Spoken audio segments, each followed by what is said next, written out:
is Kate Medel, and today I will be discussing my assigned topic. It's all about the parallel lesson plan. So this lesson focuses on helping grade 3 learners understand and add similar fraction or fraction with the same denominator. Since fraction are part of everyday life like sharing food or dividing object, it is important that students learn how to combine them correctly. The lesson includes activities, example, and group tasks that make learning fraction easier and more enjoyable for young learner. So, parallel lesson plan, format B, objective or target, identify similar fraction, add fraction with the same denominator, solve simple words, problems involving similar fraction.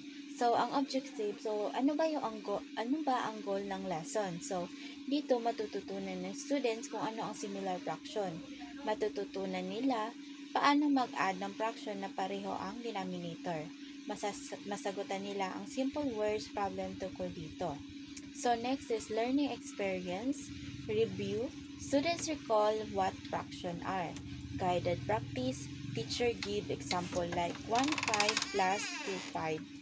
Group activity, students solve fraction addition task. Sharing group presents solution. So, learning experiences, ano ang gagawin ng students? So, number 1 is review. I-review ng teacher kung ano ang fractions. Second is guided fractions. So, magbibigay ang teacher ng example. Halimbawa, 1/5 plus 2/5 at ipapakita paano ito i-add. So, pangatlo ay group activity. Mag-work together ang mga bata para sagutan ang fraction addition task. So, plus, sharing. I-represent ng bawat grupo ang sagot nila. So, next is teaching aid. Fraction strip, visual aids, whiteboard, and marker. Activity sheet. So, sa teaching aids, ano ang gamit ng teacher? So, ang gamit ng teacher is fraction strip, visual aids, whiteboard, and markers, activity sheet.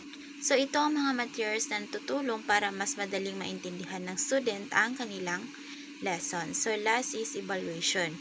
Individual exercise, add similar fraction, short quiz for mastery, group output checking, evaluation. So, ang evaluation is paano malalaman kung natutunan ba ng student ang kanilang lesson. So, una is individual exercise. Mag-a-add sila ng similar fraction on their own. Next is short quiz para i-check kung ano ang master na nila. So, last is group checking. Titingnan ang group outputs kung tama ba. So, in this lesson, the student were able to identify similar fraction and practice how to add them. Through guided examples, group work, and individual exercise, they gain confidence in solving simple fraction problems. By the end of the lesson, the learner showed improved understanding and readiness for more advanced fraction topics.